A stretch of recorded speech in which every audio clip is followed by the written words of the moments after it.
महाराष्ट्र की राजनीति में साल 2019 ऐसा साल आया था जब यहां की राजनीति में कब क्या हो जाए किसी को नहीं पता। साल 2019 में महाराष्ट्र में विधानसभा चुनाव हुए थे, किसी को बहुमत नहीं मिला तो जोड़ तोड़ की राजनीति शुरू हुई और राजनीति के चाणक्य कहे जाने वाले शरद पवार के भतीजे ने बीजेपी से हाथ मिला लिया। अजीत पवार ने उप मुख्यमंत्री पद की शपथ ली, भले ही वो उप मुख्यमंत्री पद सिर्फ 4 घंटे चल सका। फडणवीस मुख्यमंत्री बन गए, लेकिन राजनीति ने करवट ली, अजीत पवार की घर वापसी हुई और उद्धव ठाकरे को मुख्यमंत्री बनाया गया। लेकिन फिर उद्धव का घर टूटा, एकनाथ शिंदे ने बीजेपी के साथ जाकर मुख्यमंत्री पद की शपथ ले ली। उसके बाद लगा कि अब सब कुछ ठीक रहेगा, लेकिन मोदी के राजनीतिक गुरु शरद पवार अपने ही भतीजे से फिर मात खा गए और नतीजा ये हुआ कि एनसीपी आज टूट गई। आज आपको बताएंगे इस टूट की असल वजह क्या रही।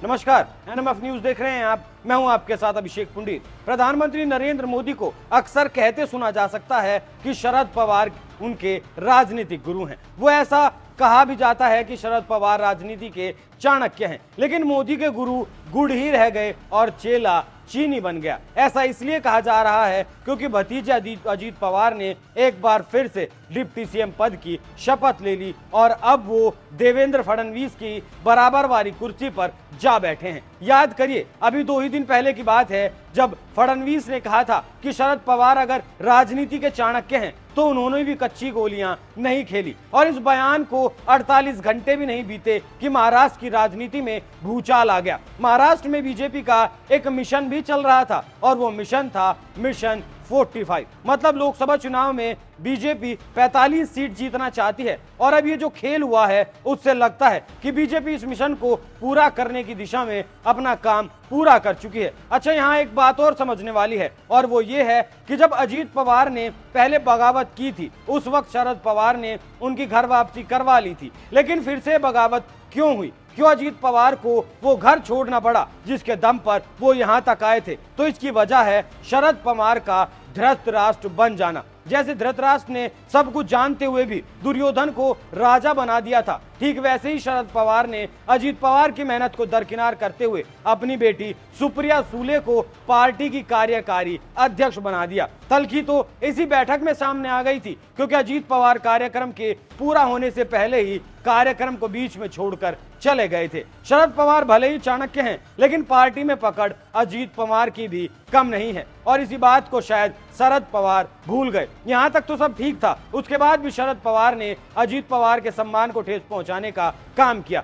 खबरों के मुताबिक महाराष्ट्र के जोन में अजीत अध्यक्ष का पद चाहते थे, लेकिन शरद पवार ने उस मांग को भी खारिज कर दिया और कह दिया कि वहां किसी दलित को चेहरा बनाया जाएगा, जिसके लिए कई नामों पर चर्चा भी की गई। असल खटास यहीं से शुरू हुई। अजीत पवार को लगा कि अब सारे रास्ते बंद हो गए हैं तो उनके पास बगावत के सिवाय कोई रास्ता नहीं बचता और आखिर में अजीत पवार और उनके करीबियों ने शरद पवार को दगा दे दिया। शायद इसीलिए कहा जाता है कि मोहल्ले को दुरुस्त करने से पहले घर की किलेबंदी जरूरी होती है, लेकिन शरद पवार यहाँ चूक गए। लेकिन यहाँ भी ये सवाल है कि वो कैसे चूक कर सकते हैं? जो राजनीति के पारखी माने जाते हैं वो कैसे चूक कर सकते हैं? ये सवाल इसलिए भी मुखर होकर अपना जवाब ढूंढता है क्योंकि अजीत पवार पहले भी बगावत कर चुके हैं। ये दूसरा मौका है जब अजीत पवार ने अलग रास्ता अख्तियार किया है। पार्टी में जिस तरह से टूट हुई है उससे बगावत दिख रही है। पिछली बार भी अजीत पवार काफी सारे विधायकों को लेकर चले गए थे। अजीत पवार और विधायकों को वापस लाने के लिए शरद पवार ने खूब जोर आजमाइश की और मुश्किल से गुरुग्राम तक गए विधायकों को पार्टी में वापस लाया जा सका। अब इस बार देखना होगा कि शरद पवार कैसे इस चुनौती से निपटते हैं।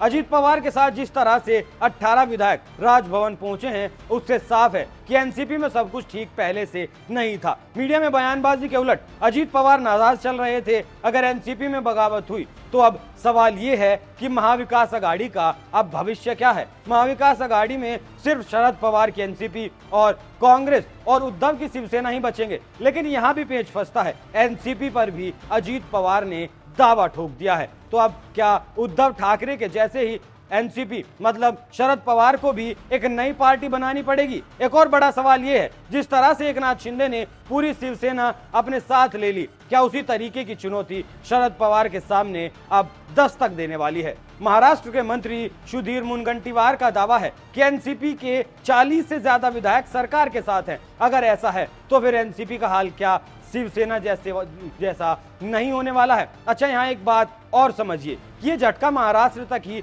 सीमित नहीं रहने वाला। ये झटका बिहार के साथ साथ पूरे देश में महसूस किया गया है, क्योंकि पटना में जब विपक्ष का जुटान हुआ था तो शरद पवार बेटी सुप्रिया सुले को लेकर वहां पहुंचे थे। साफ है कि वो अपना उत्तराधिकारी सुप्रिया सुले को मान चुके थे, इसीलिए उन्हें कार्यकारी अध्यक्ष भी बनाया गया। और अजीत पवार ने यह झटका ऐसे वक्त में दिया है जब मोदी को हराने के लिए विपक्ष एक मजबूत आधार तैयार कर रहा था, लेकिन अब इस मजबूत आधार में तो सेंधमारी हो चुकी है। जाहिर सी बात है इस झटके का असर आने वाले लोकसभा चुनाव में भी देखने को जरूर मिलेगा। महाराष्ट्र में बीजेपी ने मिशन 45 सेट किया है, जो अब दूर नहीं दिखता। जाते जाते सुनिए अजीत पवार का इस बगावत के बाद क्या कहना है। आप इस खबर पर क्या राय रखते हैं? अपनी राय हमें कमेंट कर जरूर बताएं। नमस्कार।